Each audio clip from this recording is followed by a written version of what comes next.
East বেঙ্গলের সঙ্গে তার কোনো কথাই হয়নি। মোহনবাগানে ফেরা নিয়েই বা কী বলছেন প্রীতম কোটাল। কেরালা ব্লাস্টার্সের সঙ্গে এখনও চুক্তি আছে তার। দিয়ামন তাকসের দল ছেড়ে দেওয়া প্রসঙ্গ থেকে সুনীল ছেত্রীর অবসর ম্যাচ, সব কিছু নিয়ে অকপট প্রীতম কোটাল রেড স্পোর্টস বাংলার সামনে। ওটা ফুটবল মহলে যেটা আগ্রহ যে প্রীতম কোটাল কি কেরালা, যদিও তোমার এখনো আমার তো চুক্তি আছে, তো তারপরে আর এই কোশ্চেনটা কেন? তারপরে কি কোথাও গিয়ে কোনো একটা একটা ট্রান্সফার ক্লজ বা এরকম কিছু কোনো ভাবনা কিছু নাড়াচাড়া দিচ্ছে? প্রথমত হচ্ছে 31 মের আগে আমি কথা বলতে পারবো না এই নিয়ে। 31 মের পরেই আমি যা কথা বলার বলবো, এবং তারপরে ট্রান্সফার উইন্ডো খুলছেও তারপরে, এবং যেহেতু আমার কন্ট্রাক্ট আছে, তো তারপরে দেখো 31 মের পরে কী হবে কেউ জানে না। তো যদি কিছু হয় তখন সেটা তখন দেখা যাবে, বাট এই মুহূর্তে দাঁড়িয়ে আমি সেইটা বলার জায়গায় নেই, এবং কিছু কথা হয়ও নি, তো সেটা আমি বলেই দিলাম।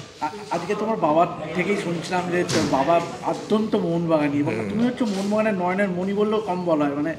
সেই মোহনবাগান তোমাকে একটা ছাড়তে হয়েছিল, যদিও কেরালা ব্লাস্টার্সে তুমি গেছিলে, যদি তুমি প্রফেশনাল প্লেয়ার। দেখো তুমি পুনে এফসিতে খেলেছো, মোহনবাগানে খেলেছো, আবার ফিরেছো মোহনবাগানে।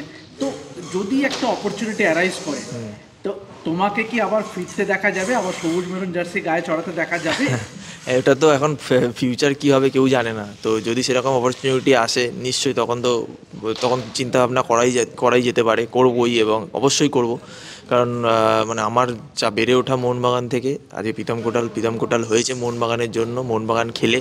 তো সেই জায়গায় যদি আবার ফিরে আসতে পারি, এটা তো ভালো লাগার, তো অবশ্যই ভালো লাগবে। কিন্তু এখন আমার রিসেন্ট কন্ট্রাক্ট কেরালা ব্লাস্টার্সের সাথে আছে, তাদের সাথে আমি খেলতে বদ্ধপরিকর, তো সেইটা নিয়েই ভাবছি আমি এখন তুমি কয়েকদিন আগে আইএসএল ফাইনালেও গেছিলে দেখতে, তোমার পুরনো ক্লাবকে চিয়ার করতে। তো সেইখান থেকেও একটা জল্পনা তৈরি হয়েছিল যে পুরনো ক্লাবকে সমর্থন করতে গেছিলে। যদি এটা তো এটা তো নর্মাল ব্যাপার যে যদি আমাদের অ্যাকচুয়ালি আমাকে আইএসএল থেকে ইনভাইট করেছিল, আইএসএলের একটা অনুষ্ঠান ছিল, এবং সেখান থেকে আমি গেছিলাম খেলা দেখতে। ইনভাইট করেছিল, আইএসএল ডেকেছিল, আমি গেছি।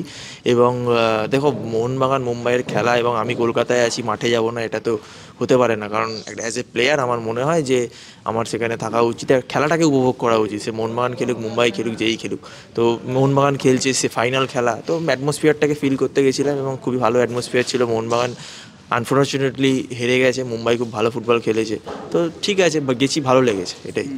অবশ্যই আরও একটা শোনা যাচ্ছে যে ইতিমধ্যেই যেটা সব থেকে হইচই ফেলে দিয়েছে, দিয়ামন তাকসের একটা দল ছাড়া, যেটা ও নিজেও জানিয়েছে। সুতরাং ও হয়তো ইস্ট বেঙ্গলে আসতে পারে, এরকম শোনা যাচ্ছে, যদিও এখনও কনফার্মেশন নেই, চেষ্টা চলছে। তো স্ট্রাইকার হিসেবে তুমি যেতেও সতীর্থ, কী বলবো, খুব ভালো স্ট্রাইকার। সবথেকে বড় কথা হচ্ছে খুব ভালো ছেলে, টিমম্যান, এবং ওর ছাড়াটা আমাদের কেরালা ব্লাস্টার্স টিমের জন্য একটা বড় সেটব্যাক, খুব বড় ক্ষতি একটা। বাট অবশ্যই ম্যানেজমেন্ট সেটা লুক আফটার করছে, এবং যে আসবে নিশ্চয়ই তার থেকে ভালো কেউই আসবে। বাট ওর জন্য অনেক অনেক বেস্ট উইশেস। আর প্রীতম, অবশ্যই যেটা গোটা ফুটবল মহলের যেটা আগ্রহ, যে সুনীল ছেত্রী, তোমরা অনেক দিন ধরে তুমি খেলেছো সুনীল ছেত্রীর সঙ্গে, টিমম্যান ছিলে। তো সুনীলের অবসর মুহূর্ত আসছে, 6 তারিখে যুবভারতী ভরে যাবে, তুমিও থাকবে। তো কী বলবে সুনীলের, the way he has led from front, Indian ফুটবলে? আমার একটাই বলার যে সেদিনকে সবাই মাঠে আসুন, কারণ লাস্ট ম্যাচ সুনীল ভাইয়ের। তো সুনীল ভাই যেভাবে আমাদেরকে মোটিভেট করেছে, আমাদের জেনারেশনটাকে মোটিভেটেড করেছে, এবং পরের জেনারেশনটাকে করবে। আগে যাদের সাথে খেলেছে, এবং আমি দীর্ঘদিন তার সাথে ড্রেসিং রুমে কাটিয়েছি, তার চলা ফেরা, খাওয়া দাওয়া থেকে স্টার্ট করে মাঠের ভেতরে, মাঠের বাইরে, যেভাবে সে প্লেয়ারদের মোটিভেট করেছে, আমার মনে হয় না যে এরকম টিমমেট, আমি হয়তো ভাগ্য ভালো যে এরকম টিমমেট আমি পেয়েছিলাম। তো সেই জায়গা থেকে বেস্ট উইশেস ফিউচারের জন্য, এবং সবাই সেদিনকে মাঠে আসুন, আমাদের ক্যাপ্টেনের জন্য মাঠে আসুন। একটা রিকোয়েস্ট, কোনো অ্যানেকডোট শেয়ার করবে, যেটা তোমার এখনও শুনে। এশিয়ান গেমসের আগে আমাদের একটা সুনীল ভাই খুব খাওয়া দাওয়া নিয়ে খুব প্রসেস আর কি, যেটা এখনকার ন্যাচারাল এসছে, এবং এইটা আমাদের ফুটবলারদের মধ্যে এসছে। সেটা হচ্ছে আফটার সুনীল ভাই এটা আমাদের মিটিং নিয়েছিল এশিয়ান কাপের আগে, যে কিভাবে খেতে হবে না খেতে হবে। তারপরে কিন্তু সবাই আমরা খাওয়া দাওয়া নিয়ে এত ওয়াকিবহল যে কখন ম্যাচের আগে কী খেতে হবে, ম্যাচের পরে কী খেতে হবে। তো এইটা একটা আমার স্মৃতি, যেটা আমার চিরকাল মনে থাকবে, এবং আমরা সেইভাবেই নিজেদেরকে চেঞ্জ করি। শুধু আমি না, আমাদের ব্যাচের সব প্লেয়ার।